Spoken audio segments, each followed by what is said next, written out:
proyecto y firmaran el convenio con el jefe de gabinete, Rogelio Frigerio.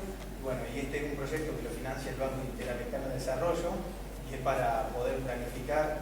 Cada pueblo podía elegir las cuestiones que quería desarrollar en su localidad. Nosotros elegimos, por los consejos de la chica, poder desarrollar una planificación territorial de Jambi Campbell, puntualmente con cuestiones que tengan que ver con lo poblacional, con las áreas de servicio, desarrollo industrial y todo lo que puede venir de ahora en más. Sabemos que está llegando la ola de gas, hay cuestiones importantes que tenemos que mirar hacia el futuro y bueno, y ellas en esta inquietud que en algún momento les transmitimos desde la gestión comunal, pudieron canalizarlo a través de este proyecto. Así que ahora yo nada más que quería agradecerles que hayan venido, hay muchos jóvenes, que es muy importante, y bueno, las chicas van a presentar a las personas que van a estar hoy ayudándonos a desandar este proyecto, y agradecidos de que puedan venir, y esperemos que sea un debate y que podamos aportar todas nuestras ideas para que quede un trabajo a futuro para nuestra localidad. Así que muchas gracias.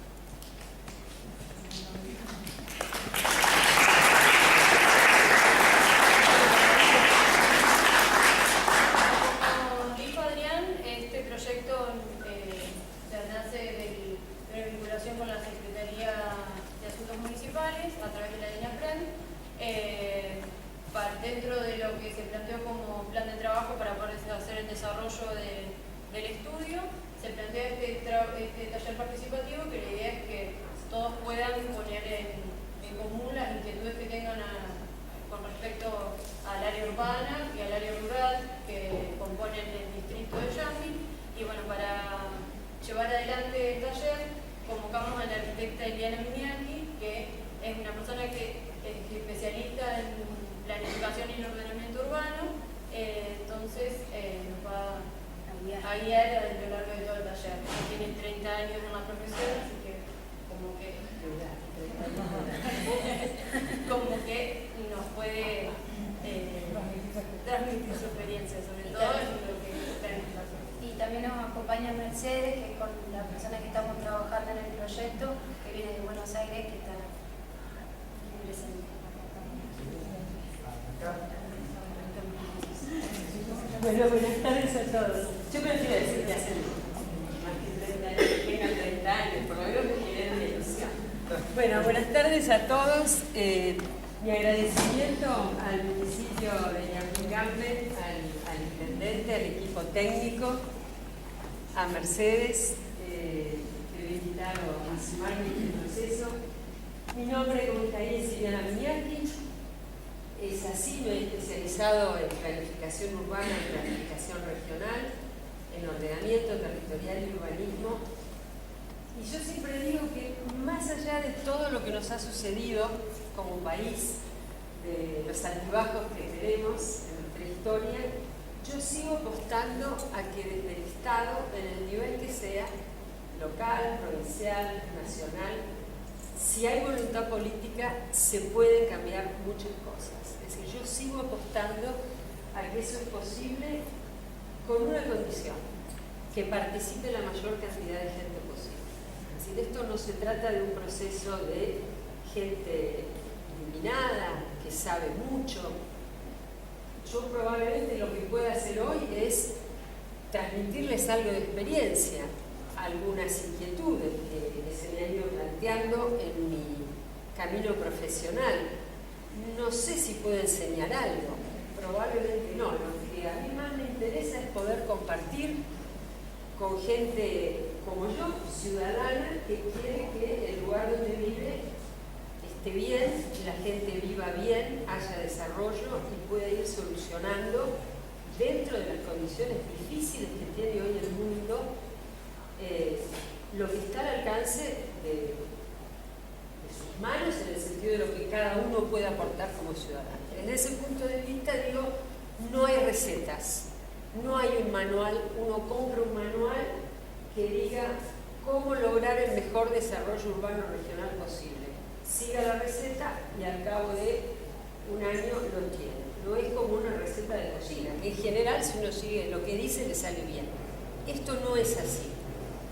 Y por eso me parecía que era importante compartir con ustedes en esta primera jornada decir algo del contexto actual del ordenamiento territorial y la planificación urbana antes de meternos en una cosa, digamos, que tenga más que ver con los instrumentos que habitualmente se utilizan para ordenar el territorio, para decirlo de una manera sencilla, para decir, bueno, como en una casa, nosotros podemos poner todo adentro de este local, la heladera, la cocina, si tenemos animales, si tenemos plantas, pero bueno, hay mejores y peores maneras de organizar las cosas adentro de una casa para optimizar el espacio.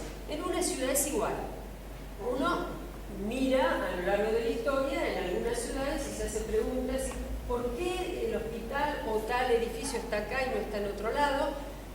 Bueno, cuando eso sucede, cuando recién se empiezan a organizar las actividades, a veces no hay una manera, un orden para poner las cosas, entonces aparecen donde pueden o donde en ese momento parecía lo más conveniente. A medida que un lugar va creciendo, vive más gente, empieza a haber molestias entre una actividad y otra.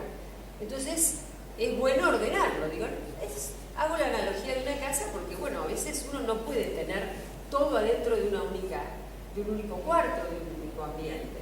Entonces, a medida que va creciendo una ciudad, necesita ir ordenando ese territorio para optimizar el uso de ese espacio que, aunque a nosotros nos parezca, porque vivimos en un país muy vasto desde el punto de vista territorial, aunque ustedes no lo crean, el territorio y el suelo urbano es un recurso escaso. No crece con la lluvia. El suelo urbano hay que producirlo. ¿Y cómo producimos suelo urbano o urbanizable? Con normas, con leyes. De eso se trata, empezar a pensar un plan para el cambio. Entonces, ¿qué ha venido pasando en el mundo? ¿Y por qué me parece importante que, aunque sea rápidamente, pensemos esto?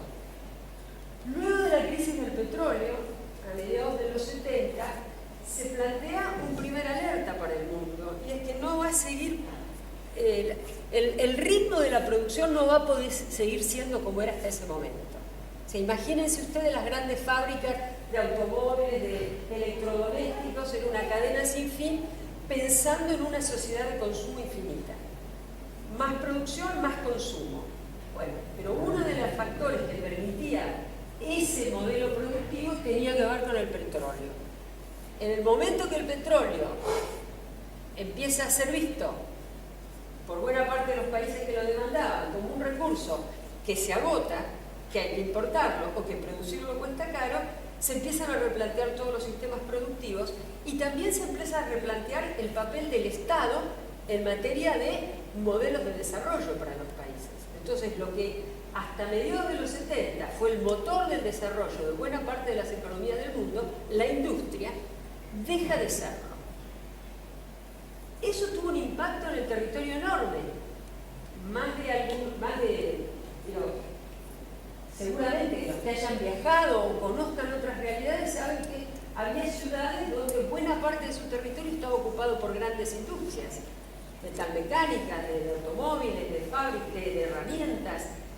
Esas fábricas se cierran, se empiezan a hacer más pequeñas, el proceso de trabajo se fragmenta.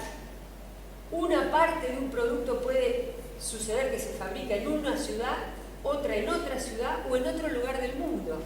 Entonces, esas industrias que ocupaban una gran superficie de tierra empiezan a achicarse o a deslocalizarse.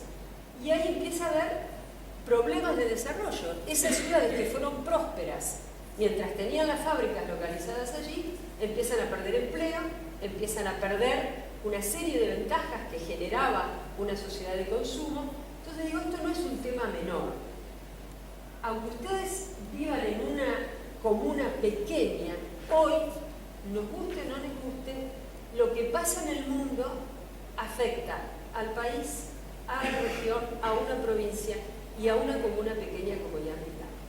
Entonces, es muy importante entender que hoy no podemos vernos independientemente de lo que le pasa al mundo.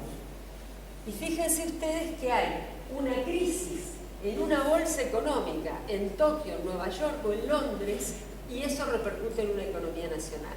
Una decisión de un país como Gran Bretaña de salir de una Unión Europea tiene un impacto inmediato en la moneda y tiene un impacto inmediato en un conjunto de relaciones comerciales.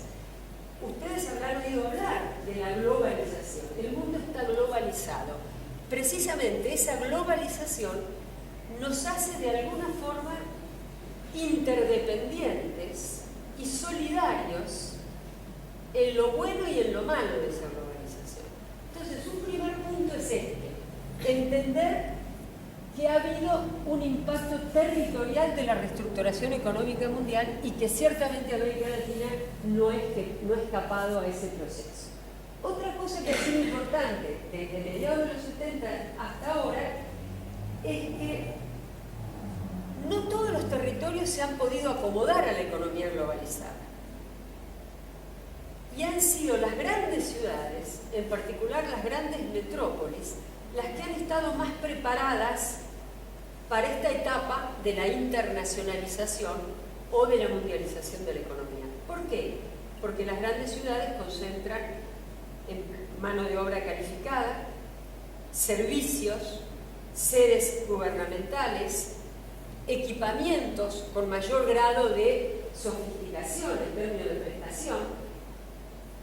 Y esto tiene que ver con un nuevo capital que empieza a acumular o a obtener beneficios ya no a través de actividades productivas, como decíamos antes con la industria, sino que empieza a desarrollarse un tipo de capital que no reconoce fronteras.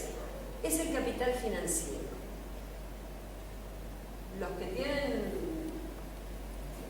poco más de 20 o 30 años sabrán que desde fines del siglo XX en adelante hemos atravesado varias crisis financieras que por estas cosas se le han puesto nombres, como digo yo, etíricos. La crisis del tequila, la crisis del sake, de cuando fue en Japón.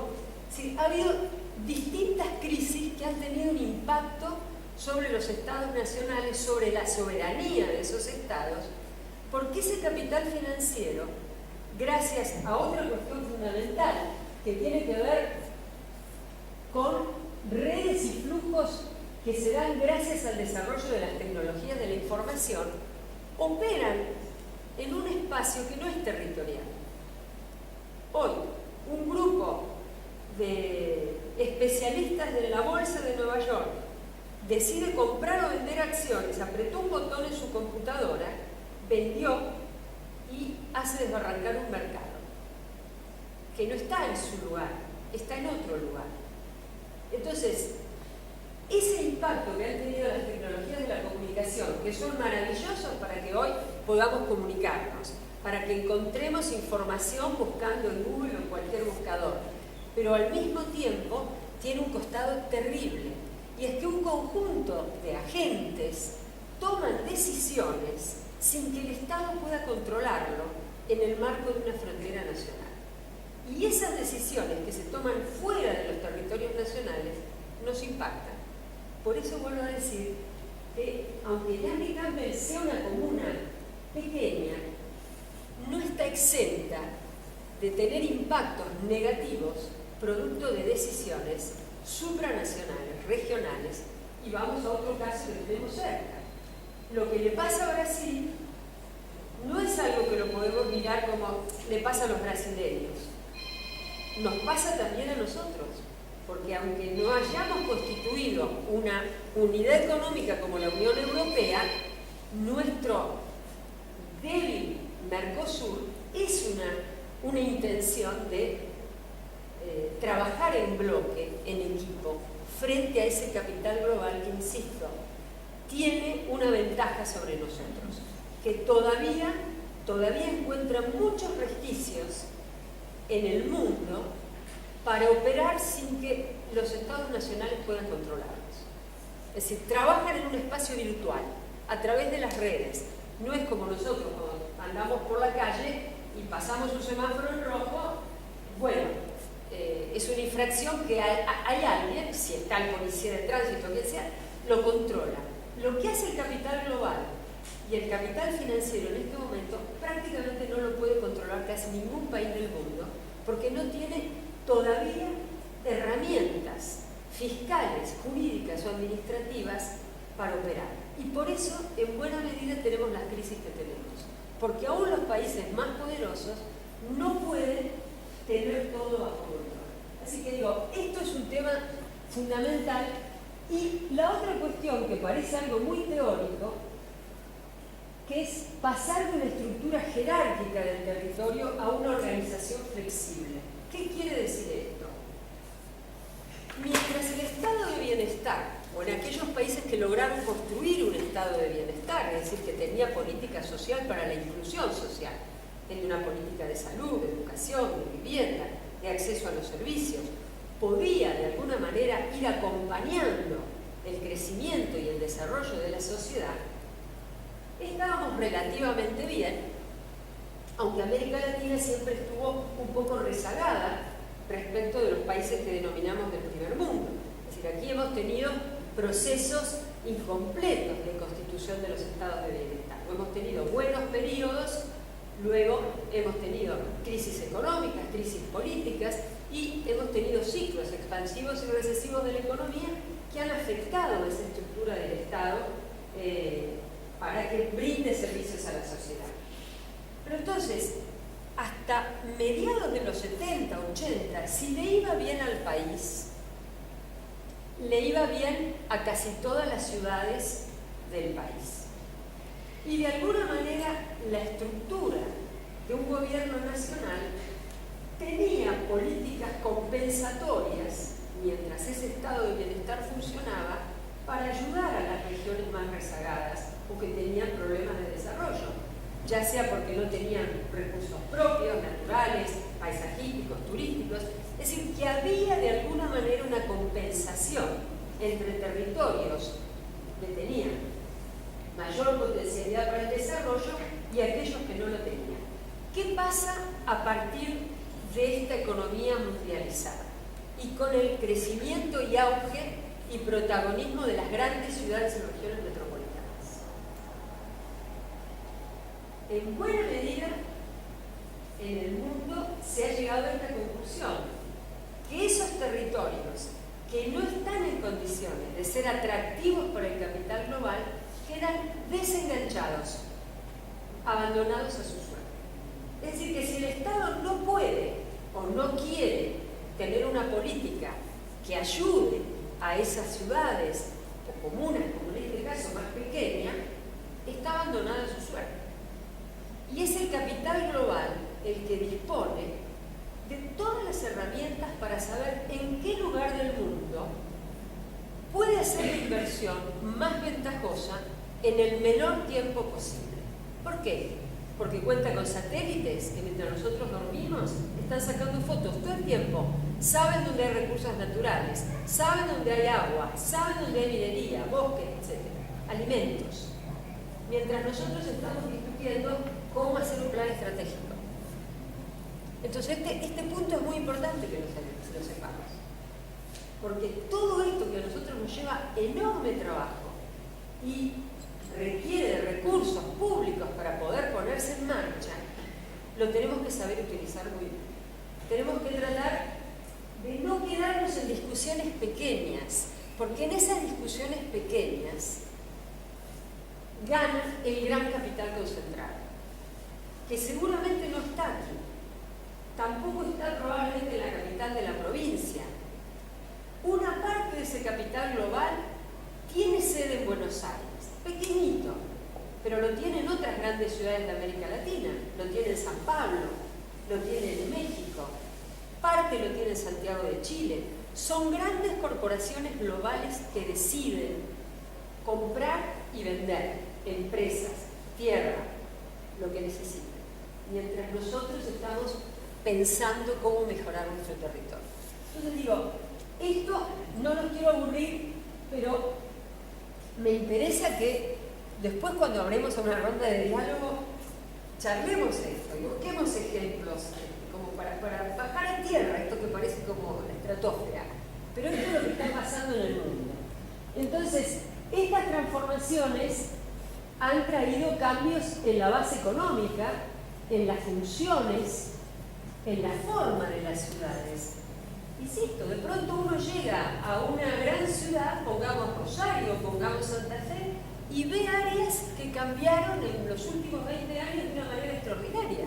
Uno ve construcciones nuevas, ve nuevos establecimientos productivos, ve cambios en los puertos, ha habido cambios en las tecnologías. Ahora uno se corre a veces 10 cuadras, 1 kilómetro, y la ciudad está igual que hace 50, 60 años.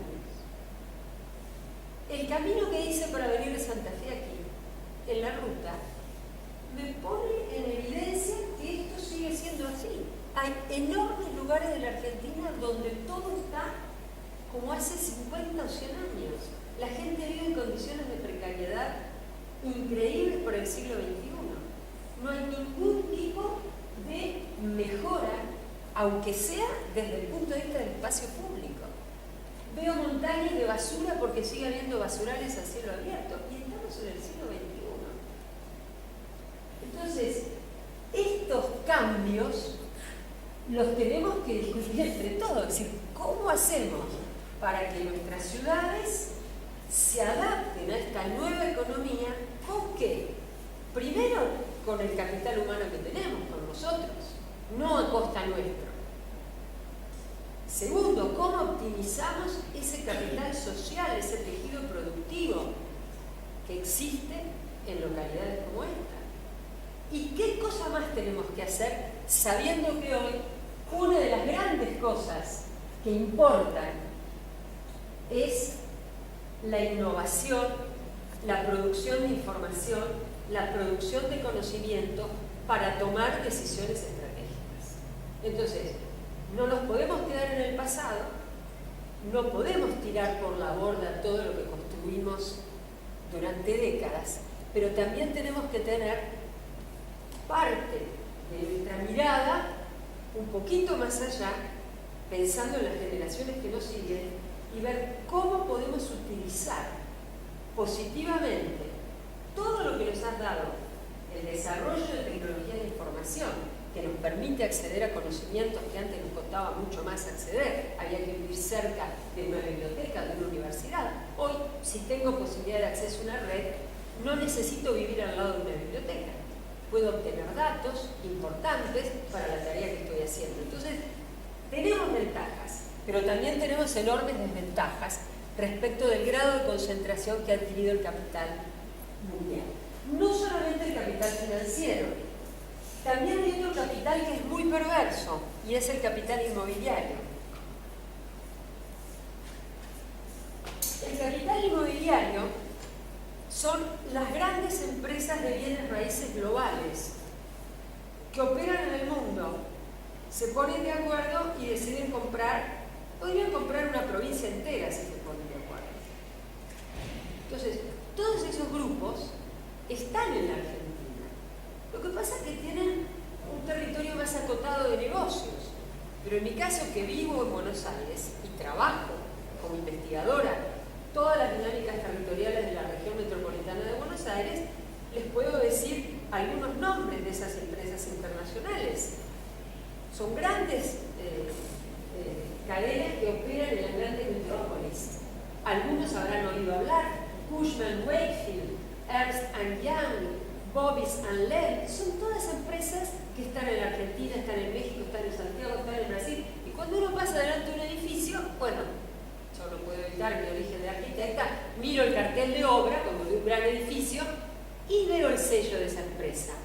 Digo, pero yo vi un cartel parecido en México. Pero esto es igual que el de San Pablo. Hacen hoteles 5 estrellas, hacen shoppings, hacen grandes complejos de vivienda. Entonces, esto no está tan lejos. Está por acá nomás. Pueden estar en Rosario, están en Buenos Aires, están en Mendoza, están en Córdoba, están en Neuquén. Entonces, esas grandes empresas no nos llaman a nosotros para hacer negocios. Operan con otro grupo tan concentrado como el del sector inmobiliario, fondos de inversión, fondos de pensiones, y ahí deciden qué compran, qué venden, dónde, y en buena medida inciden sobre el destino de nuestras ciudades.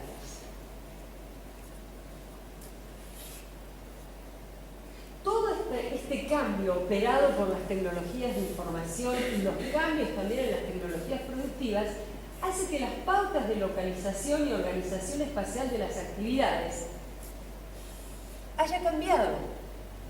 En el siglo XIX todavía, para localizar una actividad, pensábamos que hubiera una ruta cerca, que hubiera un curso de agua, un puerto, un aeropuerto. Hoy depende cómo organicemos la actividad. No necesito eso. Lo que necesito es tener una red de fibra óptica muy potente para acceder a la información y emitir la información estratégica del negocio que yo manejo. Entonces puede ser que esté en un lugar que visto de afuera es el medio del desierto, pero tengo una capacidad de conexión para recibir y mandar información y vender mi producción sin tener un local de venta en la puerta.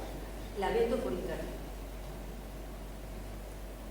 O tengo el camión que viene a buscar una determinada producción en estos procesos que se llaman just in time. Yo voy a producir la cantidad necesaria para el momento que me lo piden. No estoqueo más.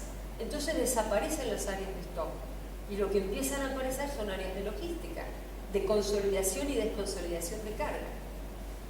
Entonces, todo esto ha implicado una revolución en la forma en que organizamos el territorio, cómo organizamos la producción y los servicios, y qué impacto tiene esto para la vida del resto de la gente, que vive, que trabaja, por ahí es empleado público, que es maestro, y dice, pero yo no tengo nada que ver con todo eso. Sí, lamentablemente sí tiene que ver, porque lo que haga ese sector de capital impacta en nuestra vida cotidiana.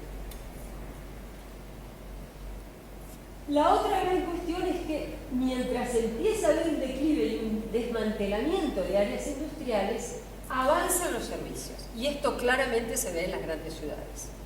La economía se terceriza. Entonces, esta economía que se apoya en el conocimiento y en la información va a ser la nueva base de producción, de productividad y competitividad. Esta palabra, creo que no hay discurso político que no lo escuchemos. Todas las ciudades quieren ser competitivas y está muy bien. Ahora, la pregunta es a qué precio. Si vamos a ser competitivos a costa de generar exclusión social, hacer que la gente no pueda vivir más en la ciudad, entonces eso lo vamos a tener que discutir. Si estamos todos de acuerdo, fantástico. Ahora, me parece que sería mucho mejor si generamos condiciones de productividad para ser competitivos con inclusión social y con solidaridad. Esto es una opinión personal. Entonces, la innovación pasa a ser un factor clave para lograr competitividad y otra vez aquí aparece el territorio como un recurso estratégico. Es decir, el territorio, como a veces hago yo cuando hago talleres como estos con gente que viene de diversos lugares y le digo, a ver, vos, ¿qué es el territorio para vos? Y lo primero que nos sale del territorio es una definición, podríamos decir, administrativa, jurídica. Y un territorio es el ámbito de aplicación de una norma, de una ley. Yo sé que dentro de este territorio hay estas reglas. Salvo de este territorio hay otras. Es cierto, el territorio es una unidad jurídico-administrativa. Nos da un límite como municipio. Eso es un territorio. Pero hoy, cuando pensamos en términos de planificación del territorio, el territorio es mucho más que eso. Nosotros decimos que el territorio tiene un espesor histórico, como si fuera una torta. Tiene capas. Esas capas tienen que ver con lo que hicimos nosotros. Lo que hicieron nuestros abuelos, lo que hicieron nuestros padres y lo que le aportaron a ese territorio. Por eso digo que no podemos ver el territorio como un mero soporte de actividades, como si fuera una bandeja, una mesa, en la que apoyo acá una industria, acá un servicio, acá una escuela. El territorio condensa toda la historia de una comunidad en un determinado tiempo histórico. Fíjense qué cosa importante es el territorio. Entonces el territorio es nuestra cultura. Y ahí es donde, insisto, se vuelve más estratégico que nunca, porque las decisiones que tomemos en esa porción del territorio donde podemos incidir, impactan a todos nosotros nos impacta. porque nos condensa. Y cuando digo que es estratégico porque además es un recurso escaso, tiene que ver con optimizar ese recurso escaso. Vuelvo a la economía doméstica. Si yo hoy salgo a la mañana con 100 pesos, no sé cuánto puedo hacer hoy con 100 pesos, pero yo tengo que tener un plan. A ver, salí con 100 pesos. ¿Qué hago? ¿Compro queso o compro mandarinas, que está más barata y es la época de la mandarina? Entonces me vengo con 4 bolsas de mandarina o me vengo con un cachito de queso así. Los 100 pesos. Bueno, de eso se trata, optimizar los recursos y pensar que el territorio, si yo no tengo plata para comprarlo, tengo que pedir que alguien lo produzca con normas para que pueda vivir la gente en un territorio urbanizado. Pero eso cuesta plata. ¿Qué es un territorio urbanizado? Que tenga servicio de agua, que tenga electricidad, que tenga gas, que tenga cloaca. Tengo que invertir. Entonces, si el Estado invierte o un particular invierte en ese costo, para comprarlo lo tengo que pagar. Entonces, esto otra vez pasa a ser un tema delicado. En la medida que ese territorio no crece mientras nosotros dormimos por el agua de la lluvia o porque lo riego a la mañana, sino que necesito poner en marcha un andamiaje administrativo para que ese territorio que antes podía ser rural o de reserva pase a ser urbano y yo pueda usarlo con usos urbanos. Entonces, estas son las decisiones que tenemos entre manos cuando pensamos en hacer un plan para una ciudad. Y acá viene el gran problema. Estamos en un momento de gran incertidumbre en el mundo. Fíjense ustedes que aún países tan desarrollados como Francia, con una trayectoria de planificación territorial extraordinaria como Francia, con planes de desarrollo en todos los niveles que a ustedes se les puede ocurrir, aparece un factor externo, lo que llamaríamos, cuando trabajemos en una matriz FODA, una amenaza. ¿Cuál es la amenaza? Habrán escuchado lo que pasó ayer en Francia. Terrorismo internacional. Entonces, esta incertidumbre que tiene que ver con cuestiones políticas, con cuestiones económicas, con el famoso calentamiento global, el cambio climático. Antes no llovía tanto y ahora llueve mucho o llueve mucho y después tenemos sequía. Hay tsunami, hay terremoto, empieza un volcán con su erupción y a llenar de ceniza todo y toda una economía regional, como pasó en la Argentina, hoy lo hablábamos aquí con las compañeras, se acabó durante un par de años un corredor turístico de Bariloche a San Martín de los Andes, porque toda la economía de ese corredor estaba apoyada en el turismo. Entonces, esta es otra pregunta que tenemos que responder. ¿Queremos vivir solamente de una cosa, la que hacemos, la que hicimos siempre? ¿O frente a todas estas amenazas tenemos que empezar a ver cómo diversificamos la base económica? ¿Para qué? Para tener más productividad. ¿Y por qué? Porque hay que ser más competitivo. ¿Y por qué? Porque eso genera más empleo. ¿Y por qué? Y porque eso genera arraigo. No se va la gente. Si tiene empleo, hay más posibilidades que la gente se quede a vivir donde nació. Entonces, es una cadena de cuestiones que tienen que ver con cosas que podemos manejar y otras no las podemos manejar. Ciertamente, digo, Francia, por poner este ejemplo, tiene planes de desarrollo en todas las escalas. Ahora, hoy, el nicho que está vinculado con la economía del turismo viene cayendo, como en otros países. Imagínense Turquía o el Medio Oriente. Nadie quiere ir a esos lugares. Por más que él pueda haber atentado prácticamente en cualquier parte del mundo, porque gente loca no sabemos lo que puede hacer. Pero quiero decir, estamos sujetos a estas cuestiones, que pueden ser de naturaleza política, religiosa, económica, climática. Y la otra gran cuestión es que hoy a lo que asistimos es que esos cambios, por las razones que sean, se dan con una velocidad, y otra vez apelo a los que tienen un poco más de años. Antes uno estaba más o menos 10 años, decía, bueno, ahora va a cambiar el gobierno, seguramente que hay esto, pasa lo otro, pero más o menos durante 10 años teníamos alguna estabilidad. Ahora es como que cada 3, 4 años subimos y bajamos, subimos y bajamos. Cuando no es porque hay problema en Brasil o porque hay problema de que no nos compra China la soja o porque nos compró demasiado o porque llovió y no pudimos vender. Entonces hay velocidad de cambios que es muy difícil que desde una política, y mucho más desde una política local, porque los gobiernos locales duran 4 años, podamos predecir, tengamos herramientas para decir, bueno, ¿cómo hago frente a esto si tengo 2 años de sequía o tengo 2 años de lluvia? Y ahí se le suma otro factor más, que es la impredecibilidad de los cambios.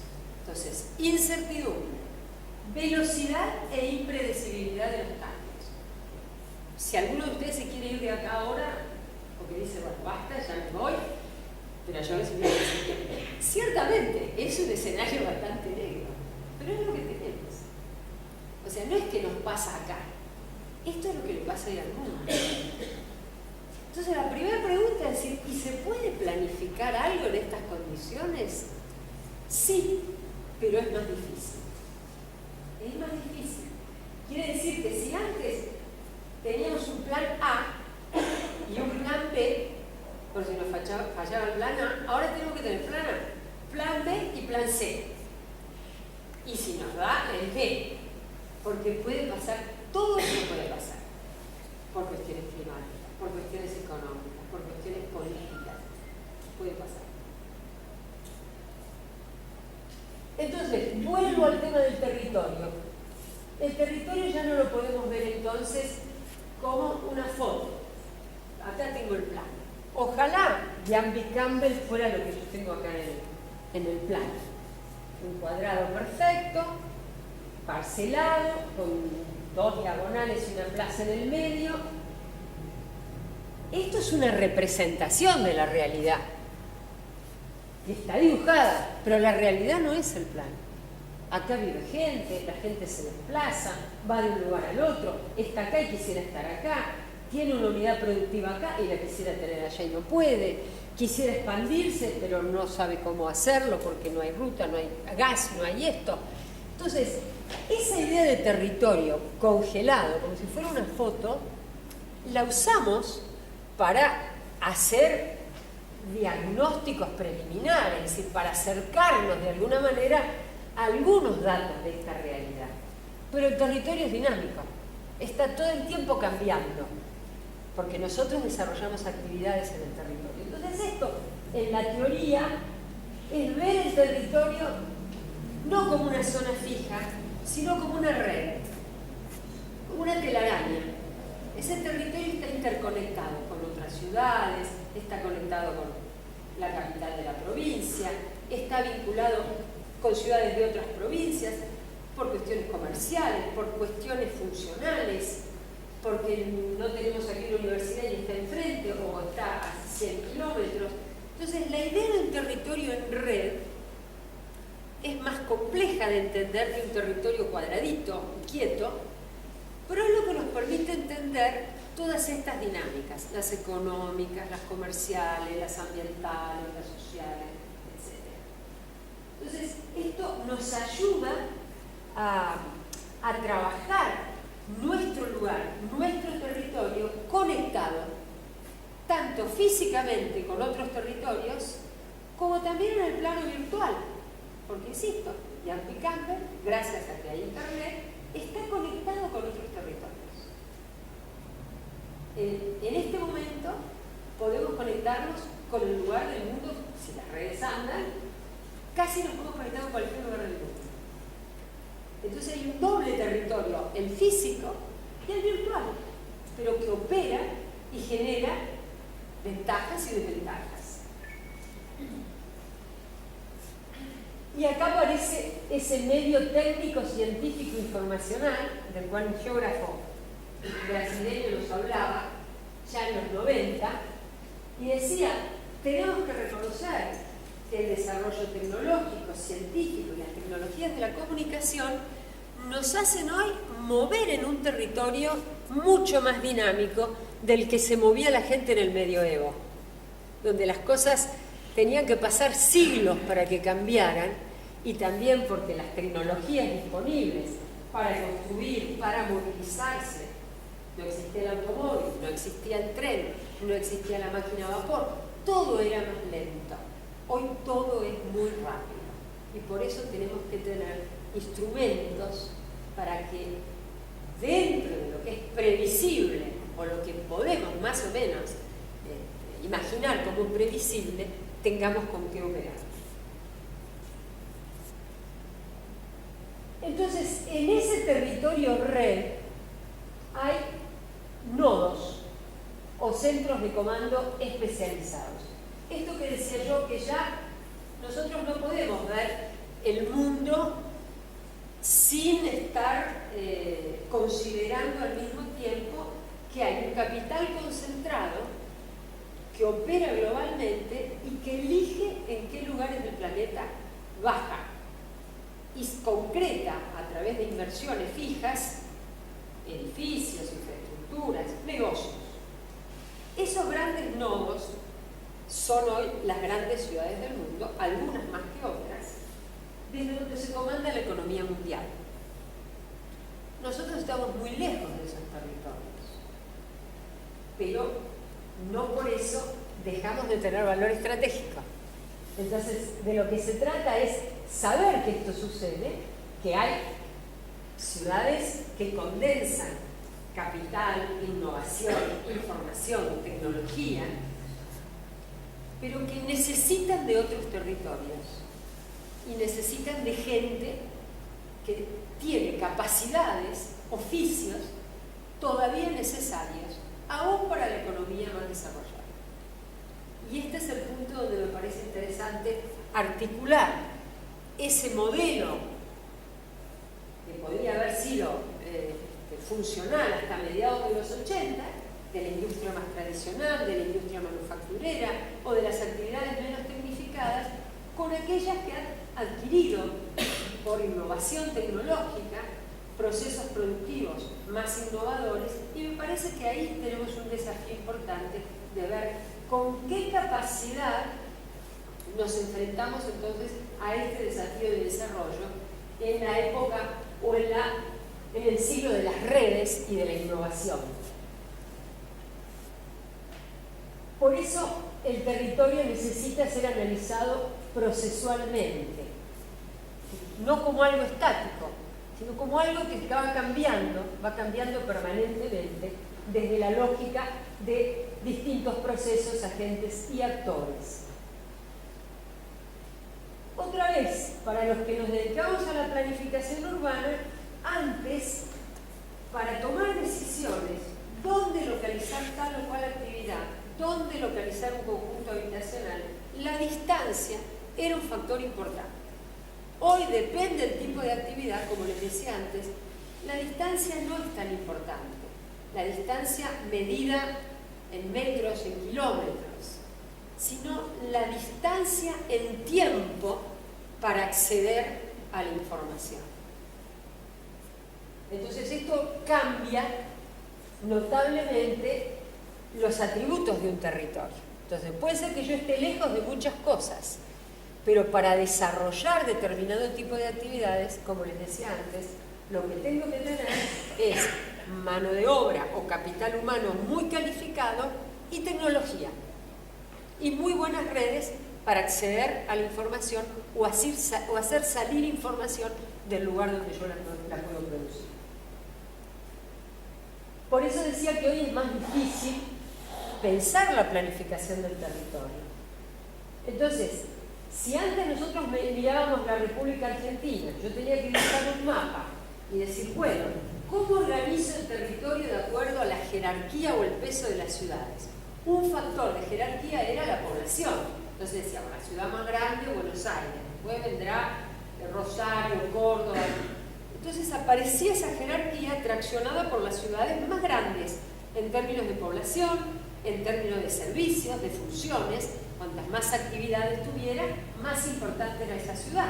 Tenía más hospitales de alta complejidad, tenía universidades. Entonces ese peso de jerarquía estaba dada por todos esos atributos o variables. Hoy hablamos de territorios, yo sé que puede ser difícil hablar esto, multiescala. A ver, ¿qué puede querer decir esto? Los que saben algo de dibujo saben que para dibujar el plano de Jambi Campbell y poner toda la ciudad en este cachito de papel, usé algo parecido a un centímetro, a una regla, y pasé una manzana de Jambi Campbell a una unidad gráfica para que entre en una hoja. Eso es una escala de representación gráfica. 1 centímetro, 1 metro, 1 centímetro, 1 kilómetro. Eso que vemos en los mapas, que es una rayita en negro que dice 1 tanto, sino cómo tendríamos percepción del mundo. Lo metimos en un planiferio. Cuando íbamos al colegio nos decían, mira, buen día, este es el mundo. Y nos daban un planiferio. En una hojita chiquita así, estaba todo el mundo ahí adentro. ¿Qué escala tenía ese plano para que entrara el mundo? 1 en no sé cuántos millones. Entonces ahora cuando pensamos la escala del territorio, esta es una escala donde cualquiera que se acerque dice, ah, yo vivo acá. Pero hay otra escala, que es esto visto dentro de la provincia de Santa Fe. Después si yo pongo la provincia de Santa Fe dentro del mapa de la Argentina. Después es Jambi Campbell adentro del departamento capital, en la provincia de Santa Fe, en la Argentina, en Sudamérica. Seguramente, para ver Jambi Campbell viendo Sudamérica, no va a aparecer esto, va a aparecer un puntito chiquitito así. Entonces esa multiescalaridad tiene que ver con que, otra vez, mientras nosotros estamos acá discutiendo, mirando este plano, en otra escala se están tomando otras decisiones.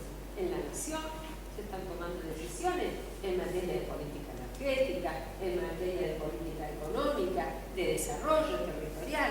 La provincia está tomando decisiones y no se está llamando por teléfono cada medio minuto. ¿Qué te parece? Hago esto, no, ojalá nos llamaran, ¿no? Estaríamos todos contentos. Cada decisión que toman nos llaman a cada uno de nosotros.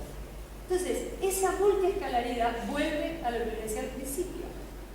El mundo es la escala mayor que no podemos perder de vista, porque aunque nosotros no nos enteremos, está tomando decisiones por nosotros.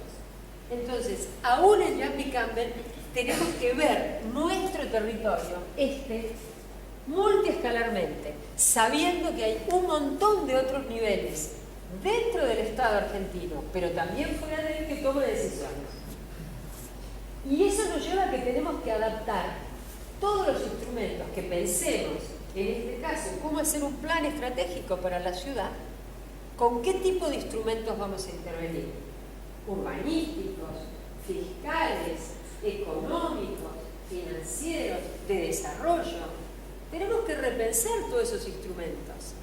¿En qué contexto? En el de la incertidumbre, en la de impredecibilidad de los cambios, de la velocidad de los cambios. Y ahí nos vamos a preguntar, hacemos un plan estratégico, hacemos un plan urbano, un plan de desarrollo. Esto es lo que tenemos que decidir en conjunto. Y ver los alcances que tiene ese instrumento, y esto lo vamos a charlar mucho más a fondo mañana. Si me dejan venir, por ahí dicen, andate de acá, no vengan mañana, entonces yo me voy. Pero si mañana podemos estar otra vez todos juntos acá a la mañana, vamos a charlar esto, es decir, ¿qué nos da un plan local? ¿Qué nos permite hacer? ¿Qué podemos incorporar en un instrumento como ese? Así que digo, bueno, tenemos una gran tarea. Y acá aparece otra vez el tema de la productividad. Ciertamente, para poder competir en una economía mundializada, tenemos que discutir cómo somos más productivos. En el plano de la educación, en el plano de estrictamente la producción industrial, agropecuaria, científica. Todo esto tiene que ver con la productividad. Y estamos en América Latina. Entonces, tampoco los podemos confundir. Siempre hay, como digo yo, vendedores de simulacros. Viene alguien y nos vende espejitos de colores y dice, no, porque en España hicieron esto, en Francia hicieron esto, no sé dónde, pero nosotros estamos en América Latina. Y eso está muy bien. No somos ni mejores ni peores que nadie, somos América Latina y tenemos una especificidad y una historia, y no podemos renegar de esa historia. Somos el resultado de colonizaciones, portuguesa, Brasil, nosotros española, somos eso, no podemos negar nuestra historia. Pero sí me parece que conocer la historia nos ayuda a conocer algunas fortalezas y algunas debilidades que tenemos. O sea, tenemos una historia distinta y tenemos juventud en términos de democracia. Eso tampoco es novedad. Entonces tampoco podemos pretender lograr cosas que a otros países le ha llevado 400 o 500 años. Nada se hace de un día para el otro. Y todo está mediado por un enorme trabajo. Como en todas las cosas que queremos emprender en la vida, salvo que seamos superdotados, yo no me puedo sentar y tocar el violín, la guitarra, salvo que haya nacido. No hay nada. Tengo que dedicarle horas. O si quiero ser un buen deportista, tengo que practicar. Bueno, con esto es lo mismo. En América Latina tenemos procesos de modernización incompleta. Y cuando miramos nuestra historia, decimos, en tal década, mirá qué edificios que se hacían, mirá cómo eran los bancos que se hacían, cómo son las sucursales del Banco Nación. Tú vienes gente de afuera y dice, ¿cómo en un lugar tan pequeño hay un edificio municipal con una arquitectura tan noble, tan buen edificio? Y uno empieza a recorrer por todo el país y se encuentra bancos provincia, Banco Nación, hospitales, que son maravillosos, son de una época de la Argentina, donde había muchos recursos y se volcaban a los edificios públicos. Vemos conjuntos habitacionales que después de 60 años siguen siendo maravillosos. Y se hicieron en momentos de la Argentina donde el Estado tuvo una política de vivienda digna. En otros momentos hizo conjuntos de vivienda que a los 2 años llovía más adentro que afuera, hacía más frío adentro que afuera y no tuvieron nunca mantenimiento. Todo eso somos nosotros, nos guste o no nos guste. Lo importante es conocer la historia y no repetir dentro de lo posible las errores. Entonces, aquí nosotros tenemos, esto, modernidad y atraso. Cuando nosotros andamos por la Argentina